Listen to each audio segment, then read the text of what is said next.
Everyone. My name is Don Mosman. I'm a master instructor here at the North Dakota Safety Council, and welcome to Reopening During COVID-19 Planning and Safety Considerations. The staff here at the Safety Council decided to put this information together as a result of a lot of questions that we were getting from our membership. We have more than 900 companies and organizations that are members, and just try to partner with the Department of Health, the Commerce Department, the National Safety Council, and other sources to bring you not just information that's current, but also some national best practices from here in North Dakota and also neighboring states, and how you can protect your employees and your customers as you either reopen or at least bring people back or ramp up to a full capacity, no matter what your business is. So your video has been disabled and your microphone muted for the presentation. You can send questions throughout the presentation to our moderator via the chat function. And several times during the presentation, we will take pauses and answer as many of those questions as we possibly can. Some of the questions we may hold until the end, just because we do have some subject matter experts coming on for our last hour or so. And we want to give those folks a chance to interact with you, and you'll be able to ask them direct questions. So depending on what the question is, we may answer it or we may hold it for some of our experts that are going to join us toward the end. So those of you that may not be familiar with North Dakota Safety Council, we are a private nonprofit organization, and we are a chapter of the National Safety Council. The National Safety Council is the largest safety organization in the world, and there are 21 chapters like us around the country, and we are a safety training organization. We teach more than 150 different programs, and we're divided into 4 categories, or divisions as we call them. So community protection, which is emergency response training, emergency planning, pandemic planning, active shooter planning. So anything emergency related for a business, company, school, or entity falls under that division. Traffic safety is all of our driving programs. Emergency care is first aid, CPR, AED, those types of programs. And then occupational safety is OSHA courses, MSHA, which is mining safety, heavy equipment, a lot of other different programs that we offer. So that's kind of how we're organized. So we reached out to the North Dakota Department of Health, WSI, OSHA. We also reached out to the National Safety Council and other chapters to gather all of this information that we're going to give you today. So this information has been vetted by all of those agencies and organizations. For me, myself, I've been here almost 8 years, and my job here as the master instructor is I help train instructors as they join the North Dakota Safety Council, but I hold training credentials from FEMA, the National Safety Council, and the National Institute of Crime Prevention. And a big part of what I do is emergency planning and emergency operations. So for example, emergency operations plans, active shooter planning, and response planning is a big part of what I do. And then I'm gonna social distance here and allow my partner, John, to give himself an introduction as well.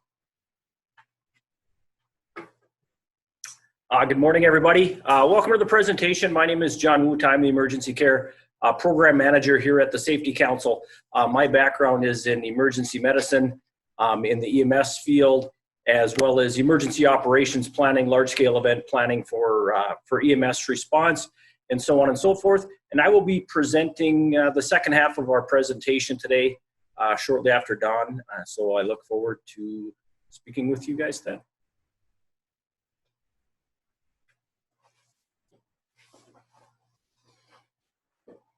So you may want to ask yourselves, so why is why are we presenting in this format where John and I are together and not at separate computers?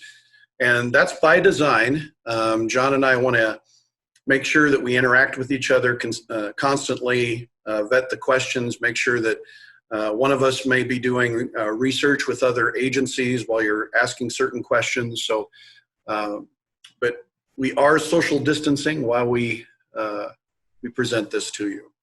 So we're going to start off with letting all of you know that all of the elements of our webinar today are designed to follow the guidelines of the North Dakota Smart Restart, which is put out by the North Dakota Department of Health and the Governor's Office on the reopening and smart reopening of the North Dakota economy and North Dakota businesses that either were closed by executive order or people that just because of their employees or other operations maybe were downsized or partially closed during this event. Again, any questions that you have, please feel free to submit those to our moderator using your chat function. We wanted to give you an overview of our presentation today. So first of all, we're going to start with reviewing employee exposure guidelines. And what we mean by that is if you have somebody, either a visitor or an employee that is symptomatic, or even somebody that actually tests positive for COVID-19, what should our response be? And we're going to go through that in great detail. There's 5 different levels of exposure, depending on how many people were involved and how much space and time were involved. So we're going to give you an overview of those exposure guidelines. And then our webinar is going to be divided into 3 time frames. The first time frame we're going to cover is things that you should consider before you actually reopen fully, or before you bring customers or workers back into the fold. The second time frame is going to be things to consider those first 3, 4, or 5 days once those people are brought back, and then a few ongoing mitigations, things that we can do to keep our customers and our workers safe as we move past this event. We're also going to do an overview of the North Dakota Department of Health COVID-19 assessment tool. This tool has been created by the Department of Health as a hazard assessment, and we're going to, in the overview of the webinar, there's going to be a place where we discuss OSHA hazard assessments and how the North Dakota Department of Health hazard assessment actually fits into that. So we're going to kind of talk about the tool, how you would use the tool, and then allow you to ask questions about it as well. Then we've created checklists for specific types of businesses. There are 4 business categories, if you will: type 1, type 2, type 3, and type 4. Many of you received those checklists prior to the webinar, and if you haven't received them, they will be available on our website following the webinar. But in addition to the information we cover here, the checklist is also an additional tool for you to help you consider some of those ongoing and planning considerations for reducing your risk as you move forward. And then our final hour or so will be for our Q&A with our subject matter experts, SMEs. We're still waiting to hear exactly which representatives from all the organizations are going to join us. We do know that we're going to have Dr. Blanchard from Sanford Occupational Health. And then we have expectations to have somebody from WSI, somebody from OSHA, and then also somebody from the North Dakota Department of Health during our Q&A. So one of the things, in addition to any questions that you have on the topics that we cover during the webinar, we want you to think about what is your top concern as you ramp up, as you reopen, as you go back to normal. And then send that into us via chat. We want to make sure that by the end of the presentation today, we cover everything of importance to every type of business and every type of employer that we possibly can. Also, this is our third webinar in a series of 3. And just know that once the webinar is complete, you will be able to reach out to us. We have had discussions and did research and answered questions for a lot of organizations after each of the webinars. So that's going to be open to you as well. So let's cover those employee exposure guidelines. And we're going to start with employee symptoms. So first and foremost, if anybody feels unwell or is exhibiting any flu-like symptoms, they need to stay home. And obviously, the more employees you have, the bigger the challenge is going to be to actually manage this. But it's really, really important that anybody, for example, we had a couple employees here at the NDSC over the last couple of weeks that had a sore throat, and they stayed home. Now, all of those people, it was probably just allergies because, the next day their sore throat was gone and they had no other symptoms and they simply returned to work. But you want to err on the side of caution, and you want to train your employees to err on the side of caution. And any symptoms that they have, they need to stay home. And then if they don't feel better after 24 hours, they should go ahead and consult their physician, tell them what symptoms they are experiencing, and then their physician will give them instructions. It may be to go down and be seen at the clinic. It may be to go ahead and start their quarantine. It may be that they want them to test, but let them get those instructions from their physician. And really, the North Dakota system of response to COVID-19 is really designed to go through that family physician. And then finally, if they have been symptomatic free for 72 hours, then they should be allowed to come back to work. And that's without the use of any medications or anything else. And that's following, for example, if they're put on a 14-day quarantine and they either tested positive or they had a bunch of symptoms, right? We don't want them to come back to work, even if that 14-day window is done, unless the last 72 hours of that window have been symptom-free without the use of any other medications. So first-degree exposure. This is an employee who has been diagnosed with COVID-19. They must leave your facility, your building, or your site immediately, and they go home. They will be then required to quarantine for 14 days. And again, they need that 72 hours at the end of that period to be symptom-free without any help of medications.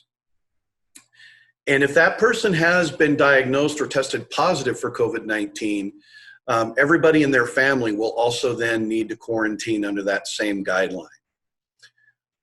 Following that diagnosis, the North Dakota Department of Health will be contacted immediately. The area in which the employee works should then be shut down, and anybody who has had close contact with the employee that was diagnosed should also be sent home and quarantined for 14 days. Now, close contact is defined by the CDC as somebody who has been within that 6-foot distance for more than 15 minutes. So typically, this is going to apply to people that work in close proximity to each other. In other words, we really weren't, because of their job or because of the space available, the 6-foot social distancing really wasn't applicable, or we weren't able to do that. If you got, for example, 2 people that work in a relatively small office, it might fall into this category. So then the North Dakota Department of Health will work with the employer to assess the degrees of contact within that person's area. And then certain employees may be required to self-isolate due to that contact. We're going to close off the areas that this person frequented. We're going to open doors and windows, if possible, to increase air circulation. Now keep in mind, and John's going to go into this with a little bit more detail in his part of the presentation, but if the building is self-contained, you might also want to think about changing filters in the HVAC system and some other things in order to try to take some of those particulates out of the air more efficiently. And finally, we're going to wait 24 hours before disinfecting. And once we disinfect, we're going to make sure that the people that are doing that disinfecting are wearing all of the proper PPE, eye protection. We're probably going to either want to wear gloves or at least wash our hands, even other forms of PPE, depending on what the area is and what the exposure was. And then if it has been more than 7 days since the person who was sick has visited or used the facility, right, then that's enough time for the virus to not survive on those surfaces, so then disinfection may not be necessary. Of course, you could still choose to do it if you would like to, but really isn't going to be required at that time. So that's first degree exposure. Second degree exposure is that person that we just described that has had that close contact with that person that was diagnosed or tested positive. This person is going to be sent home, and we're going to ask them to self-isolate for 14 days. And then, of course, if they develop symptoms, they're as well going to need to contact their physician at that point. Third degree exposure is somebody who has had close contact with somebody who was second degree, okay?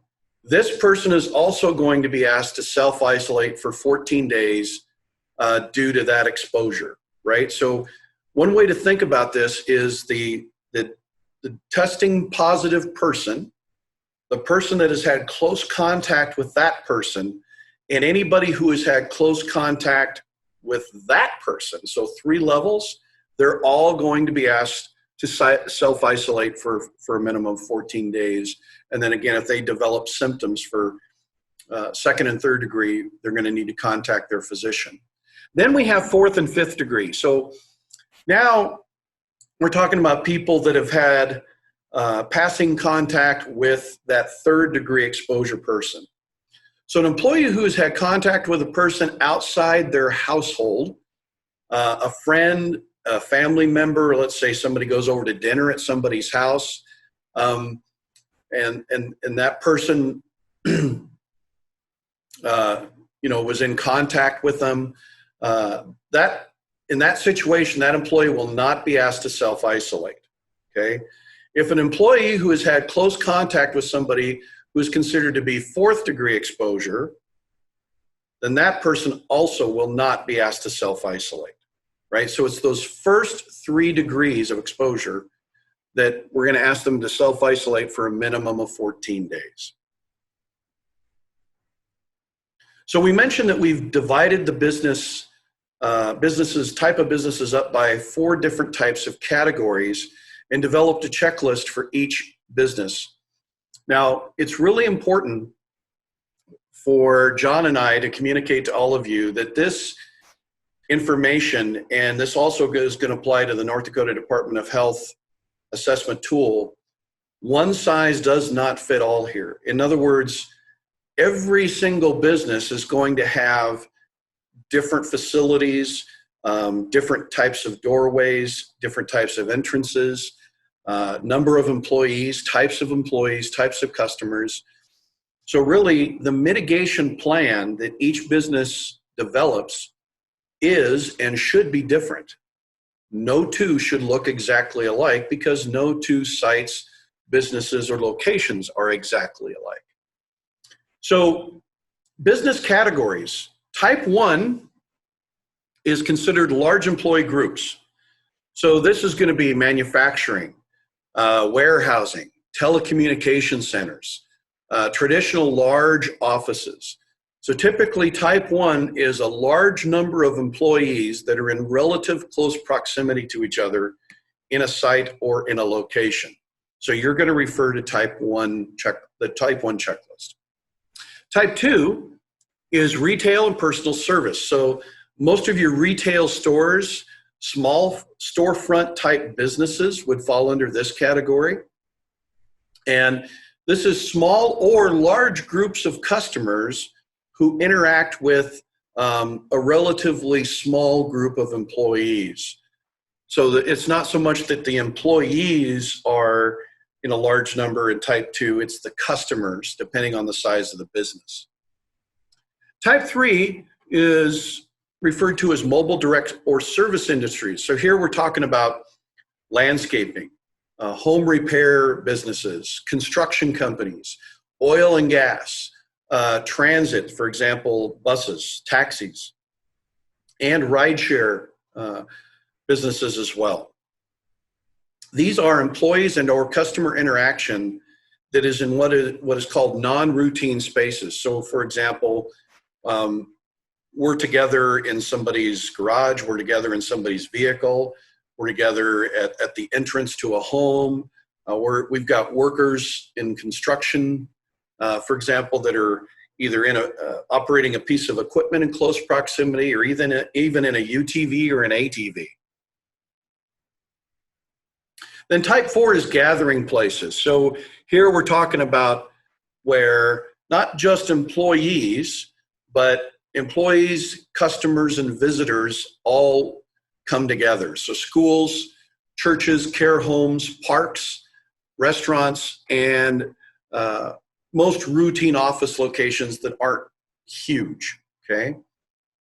So depending on which type of business you fall into, right, refer to the checklist that we've developed for some additional guidance on things you want to consider at this point.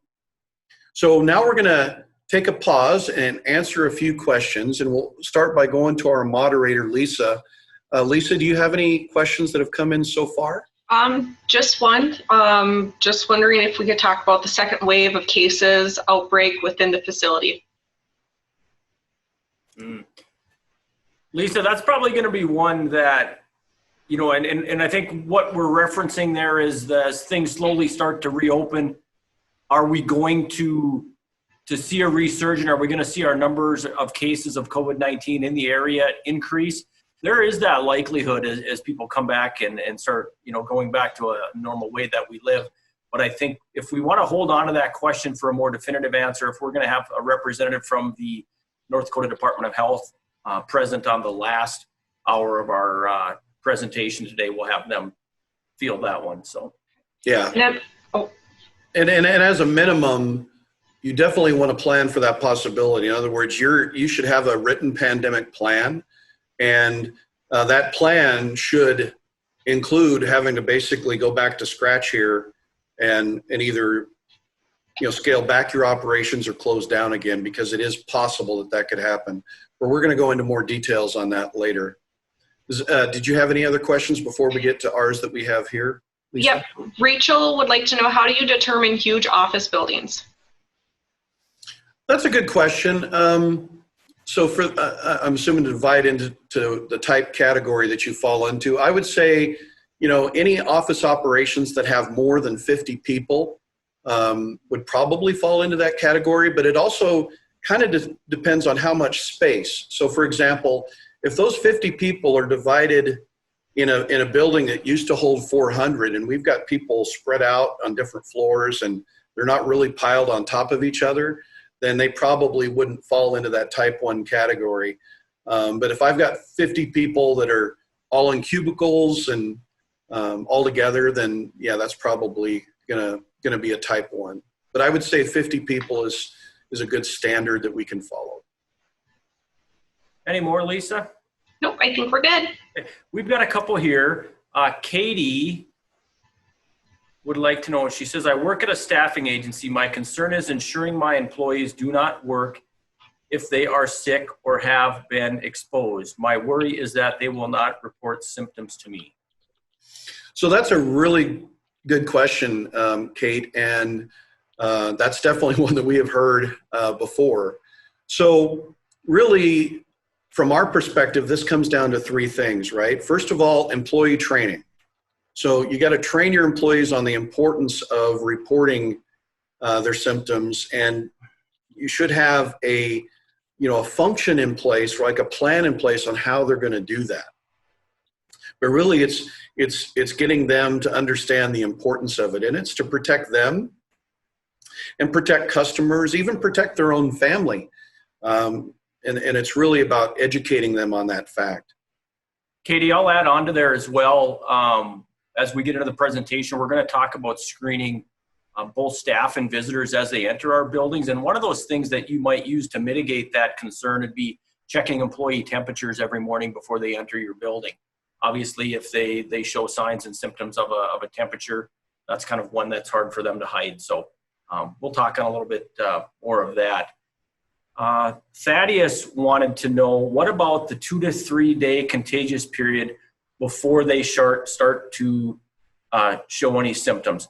Yeah, Thaddeus, that's a good concern. There's a small window there, and actually the symptoms and this contagious thing, they can actually be out to 14 days.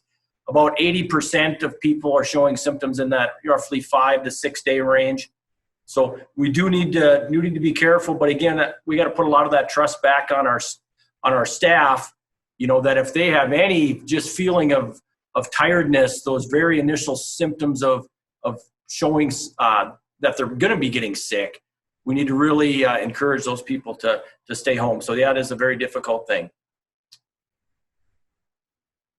Rebecca, does a trucking company fall as a category 1 or category 2? Rebecca, I would say definitely category 2 under probably 95% of the circumstances.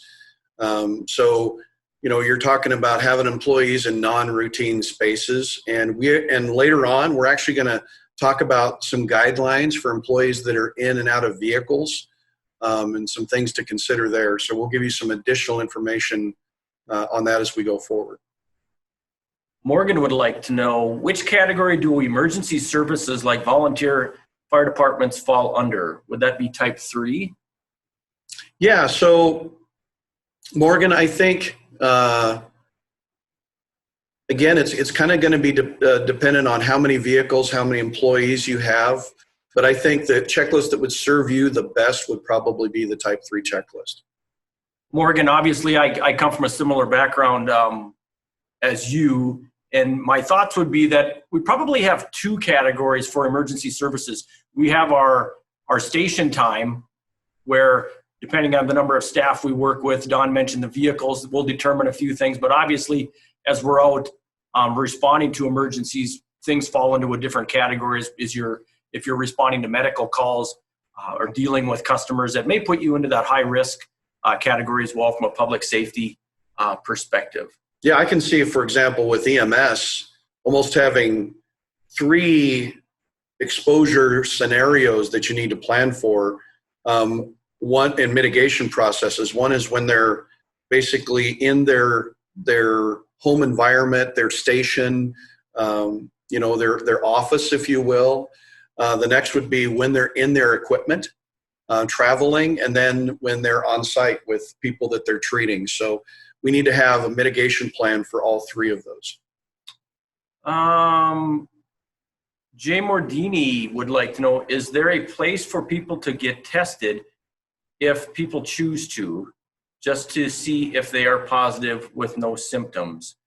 I think the answer to that is some of these public large-scale testings, my understanding is that those are open to the general public to participate in. A good question there for the Department of Health panel of experts that are going to be with us, and also Dr. Joe Blanchard will be here as well. So Lisa, if you want to kind of remember to ask about who's eligible to just get testing if they want to, we'll bring that up to the Department of Health folks. And the last one from Troy, I have heard IR temperature readings are not the most accurate if outside at a turnstile area. Any ideas on this? So both your laser and your infrared type of thermometers are going to measure that true temperature of their skin. Obviously, when we check a temperature of a patient, we're looking for, just more of the core body temperature range that is going to be indicative of them becoming sick. So we need to remember that if you've got a staff member that's been out in the sun, or even in the winter time, if it's 30 below outside and they come inside, that the surface of their skin, which those thermometers are measuring, are going to be significantly colder than their actual temperature. So we're going to have to consider getting them into a controlled room temperature setting, and maybe letting things kind of normalize for a little bit, or if we can take the temperature from a part of their body that is apt to have a little bit cooler or warmer surface temperature, where we think it might be not quite as exposed to the elements, we could do that. But there are definitely some concerns with those. And again, follow those guidelines from the manufacturers as well. And John is going to be presenting an entire section later in the webinar on best practices for temperature checks. So that we're going to give you some additional information on that as well. All right, so we're going to move on. So these are things that we would like all of you to consider doing before you actually reopen or ramp up to full capacity or 100% capacity with either customers or employees. Again, continue to put in those questions via the chat function, and we'll answer them as soon as we possibly can, depending on the question. So let's start off with your emergency operations plan. OSHA requires every employer with 10 or more employees to have a written emergency plan. And under OSHA standard 1910.38, it gives you the minimum requirements of what that emergency plan content has to be. And one of the things it covers is that your plan needs to address every hazard exposure that your employees could be exposed to. So for most businesses, this is fire, active shooter, could be severe weather, tornado, right, to every business in North Dakota as an example. But you also need a pandemic plan, because now, based on what's happened, this is a risk or an exposure to all employees of all types of businesses. So as part of that plan, you also need to be prepared, as we kind of answered in that first question, to shut or scale things back again should this virus flare up again, or should there be another one that comes in the future. When you look back, this is not new. We've had West Nile, we've had several other influenza A, influenza B, SARS. There's been lots of different viruses that have come up on the radar and impacted different places and different populations around the world.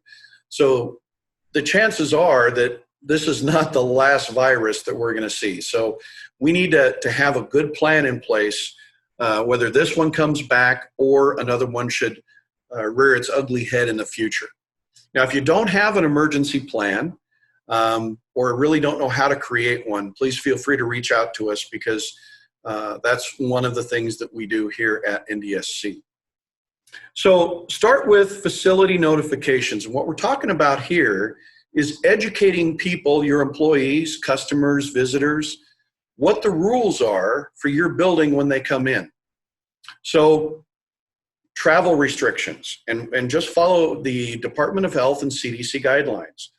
For example, if somebody has traveled out of the state of North Dakota, when they come back in, they're required to self-quarantine for 14 days. With a few exceptions. So ask that question on that, have you traveled outside the state of North Dakota? You can put the list of other countries that CDC has on their website that they consider at high risk. And then also, are you exhibiting any flu-like symptoms? Please don't enter the facility. Whatever rules, policies, or entrance expectations that you have, we recommend that you just post those on the door or entryway to your facility. And you may have a different set of rules for customers versus employees. So a separate doorway that's only used by employees, for example, may have slightly different instructions than one that is used by only customers. Now, some businesses with large numbers of customers, you may want to, use your social media accounts or even some paid media. If you've made huge changes to how you operate, for example, the expectations for customers to come in and how they come in and where they come in, you may want to try to educate your customers via some sort of advertising, whether, whatever medium that happens to be, to try to make that transition to whatever these new rules are a little bit easier, okay? Now, normally, right, if I post anything on the front of my building that is screening people based on how they feel, i.e., flu-like symptoms and all of that, typically asking people questions about that's a violation of the ADA. But just so you know that the Federal Equal Opportunity Commission has waived that during this pandemic. So we can post any safety notifications or procedures that we need to on our buildings during the pandemic, and that is not considered a violation of the ADA. We want to follow state guidance. One of the things that we've learned here at the North Dakota Safety Council is that, and working with chapters, for example, in Nebraska and Minnesota, North Dakota is taking a statewide approach. In other words, every county, every municipality in North Dakota is asking to follow the same guidelines. And that's actually a real positive thing. But these things are fluid and they are likely to change. In fact, when the governor announced that the North Dakota Smart Restart, he also talked about the fact that depending on how many cases test positive and recoveries and hospital beds and all these other things, that 2 weeks from now, more restrictions may be put in place.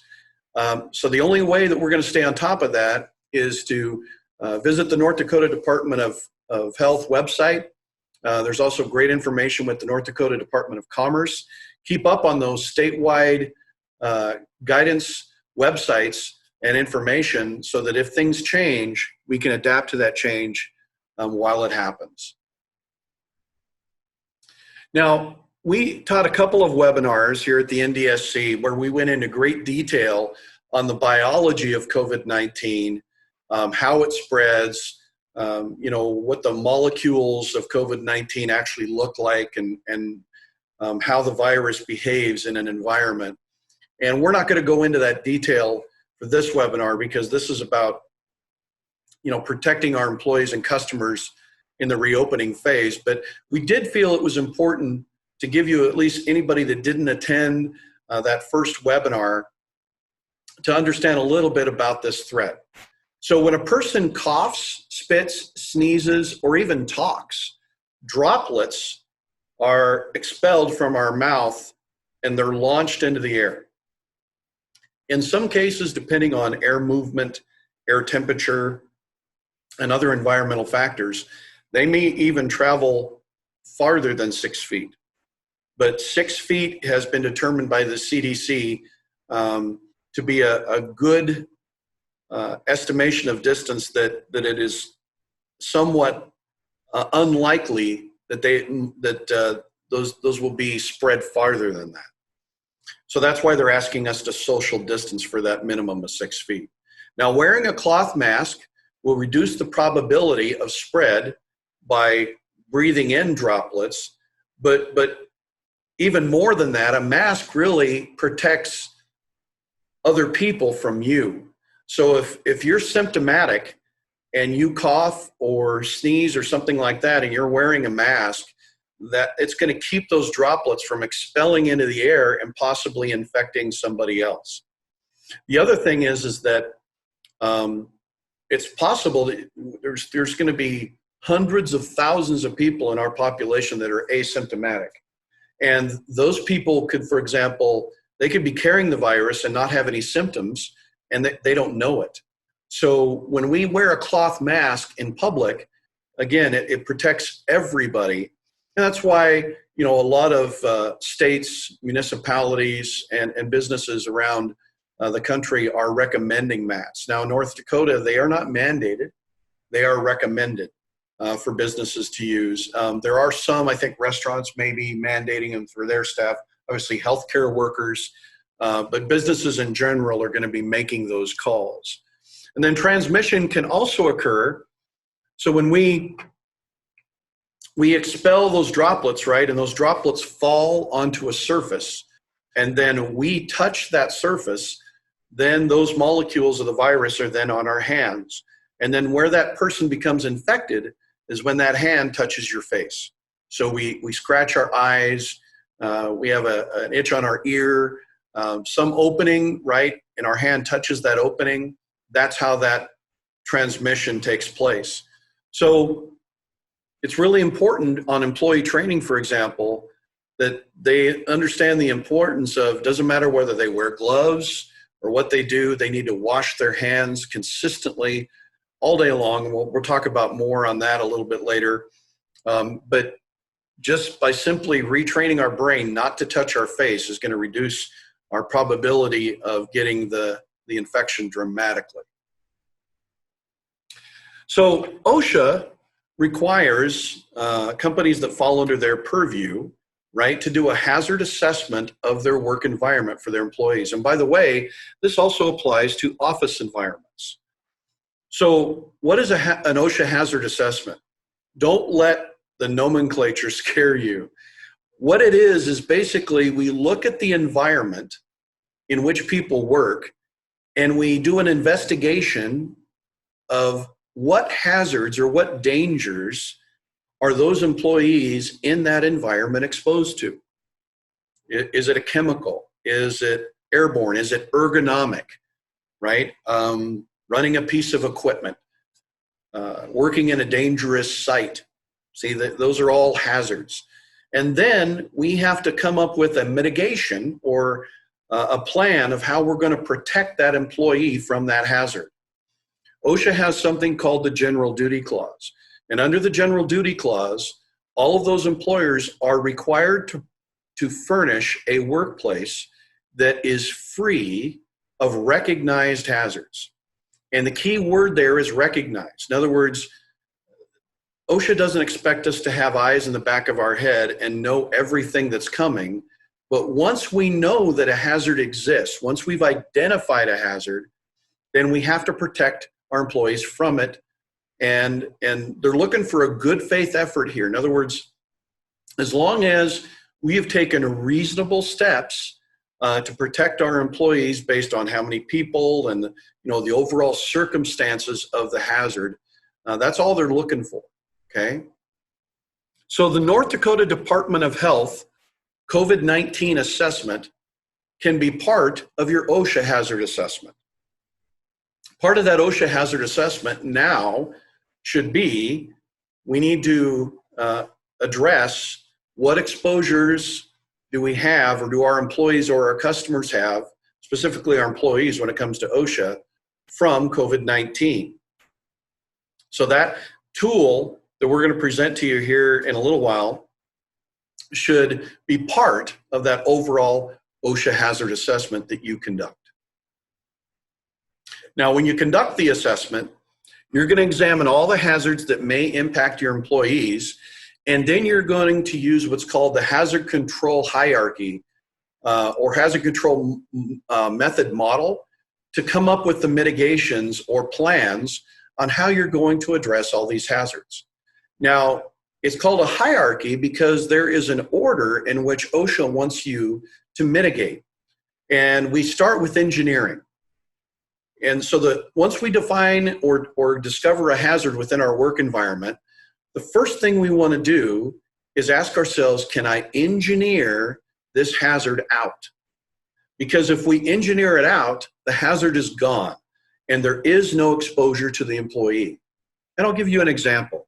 Let's say that there's a work environment that has an airborne particulate in an area. Now, we could put respirators on all of the employees to protect them from breathing in whatever that air particulate is.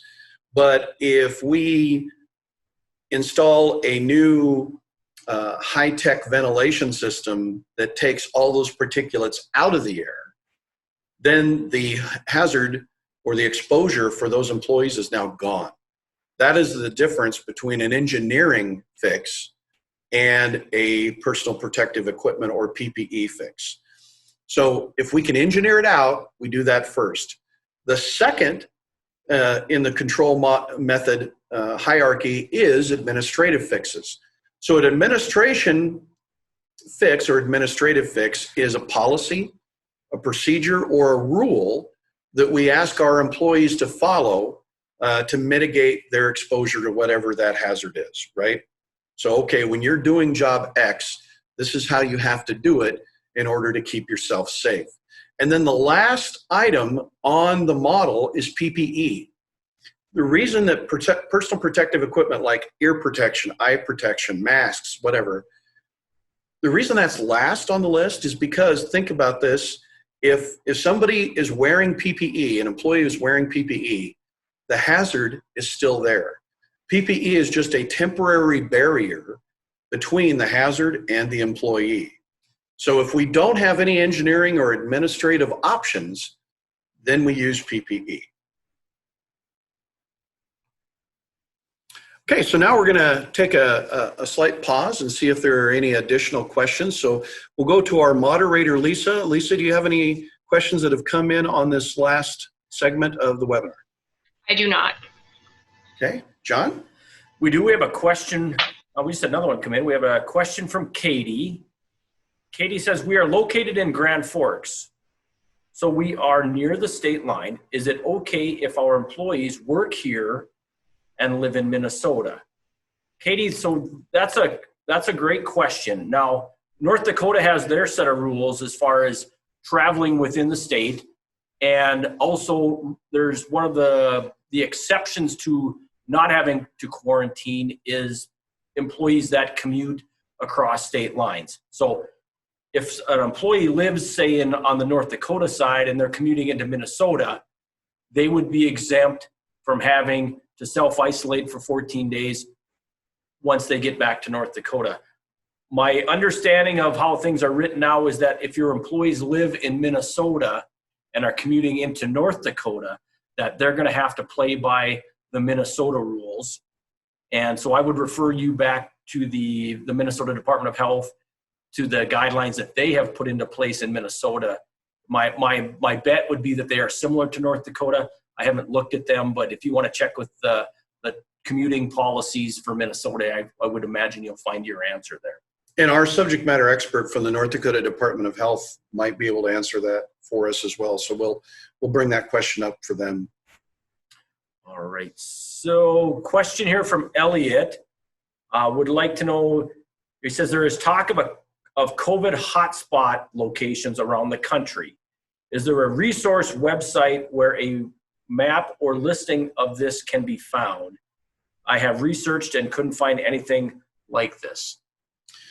I have not heard of any such resource that identifies hotspots as far as nationwide. Now, there are some states and some municipalities and counties around the country that have, put hotspot identifications on certain websites and maps and whatnot, but I haven't heard of anything nationally. But again, let's ask our expert from North Dakota Department of Health, and they might know of a resource that we haven't been made aware of. Now, one more question from Rebecca. So even if they have the required essential documentation, would they still be exempt? I assume you're referencing back to travel, Rebecca.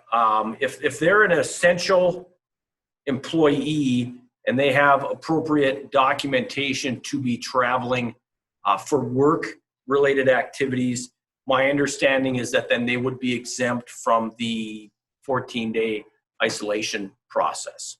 So because North Dakota never went to an actual stay-at-home order, the governor's office did not need to actually declare any businesses or any entities as essential. What they asked is that we follow the federal guidelines for essential workers. And CISA, which is under the U.S. Department of Homeland Security for critical infrastructure, actually has a document that lists all of the businesses and activities under the federal guidelines that are considered essential. And it's a big list. There's a lot of different entities that would fall under that. So I would, you can Google CISA, Critical Infrastructure Safety, and download that PDF and then just read through it. And if you think that, somewhere in that list of businesses or organizations you're listed, then it would be as simple as you put a letter with your company letterhead in the vehicle that says this person, according to CISA, has been identified as essential, and therefore if they leave North Dakota and then come back, they wouldn't be asked to do the mandatory 14-day quarantine. Now, it does say that, take extra precautions with that employee. So obviously if they're symptomatic and they want to almost keep a hyper vigilant self-assessment in place for a few days just to make sure, depending on, their exposure during that trip, how many hotels did they stop at and stores and those types of things. But they would not be required to do the mandatory 14-day if they were considered an essential employee.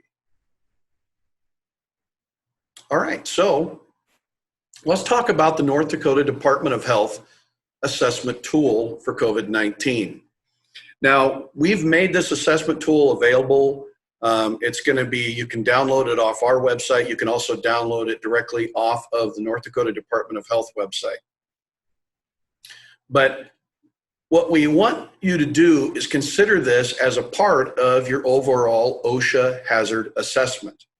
And specifically, we wanted to give you a little bit of guidance on how you use this tool. So if you look on the left, for example, it's going to have several different categories. And here we start with, how do we reduce the transmission among employees? And then it says elements to be assessed. And then it has these different points. And then notice that in the middle column, you have simply a yes or a no. So if as I go through this tool, if I can put yes to any of these statements, then that means that the mitigation efforts that I've put in place are good, and I'm doing what's required, and I'm following best practices. If I have to put a no beside one of these statements, that now has identified an area of which I need to improve, because the risk to the employees and or the customers is too high. So this is where we talked about this earlier. This is not one size fits all. Those mitigation efforts or the areas for improvement in that far right-hand column should be different for virtually every employer in the state of North Dakota, because different buildings, people doing different jobs, people having different amounts of employees, different amounts of customers. Now, if you this is designed to be a self-assessment tool, right, for you to use within your own company or your business or your organization. But depending on, how many people you have to deal with, how big your facility is, you may require some assistance. And if you do, reach out to us here at the North Dakota Safety Council, along with our partners at WSI, the Department of Health, and even North Dakota State University. There are lots of resources that have been made available that it might be possible for somebody to come on site and help you develop and go through that assessment tool. But if that's something that you really just can't wrap your arms around, don't feel comfortable with, make sure you reach out to us and we'll try to help you. Now, as you work your way through this assessment tool, some of the typical things you're going to find, right, are places where we're going to have increased exposure because a lot of people frequent or handle those things. So for example, pinch points. We're talking about where people have to be in close proximity to each other. For example, passing through a typical doorway, an interior doorway. So a mitigation for that, for example, we have classrooms here at the NDSC, and we don't want 10 people in a class to all line up and go through a door all at the same time. So that our instructors have been trained to mitigate that, to maybe say, okay, you three leave the room first, and then you three leave the room. We try to mitigate that. You could do that by putting markers on the floor so that people don't get too close to each other. But that's one of those mitigation factors you're going to have to consider. Door handles, elevator buttons. Think about things that people routinely touch all the time throughout the day in your facility.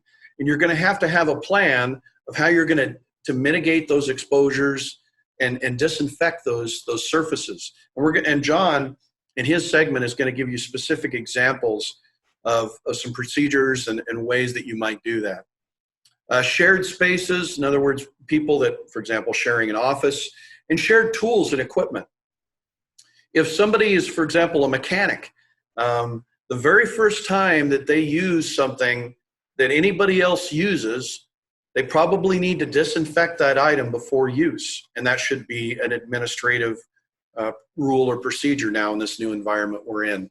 And then, of course, HVAC considerations as well. So those are just some of the typical examples of exposures that assessment tool will help you evaluate. And again, if you need on-site assistance, please contact us, and we'll either try to help you or we will work with one of our other partners to try to provide a resource for you. So if your employees have been working from home, or if we've had people on furlough, or even if we've just had a reduction in the number of people that have been working, and now we're bringing them back, there's some things we want you to consider. And one of them is review all of the safety practices and procedures for people that are in a safety sensitive function or position. And what we're talking about here is people that have jobs that have higher risk than other people. People that operate heavy equipment, machinery, typically people that under either OSHA or MSHA or other federal guidelines are required to have certain safety training. As these people come back, we've got to reevaluate what their level of knowledge is and consider, do we need to have a review of an orientation process to make sure that these people still remember how to do their job safely. And of course, procedures that we've now changed because of COVID-19 will be part of that process.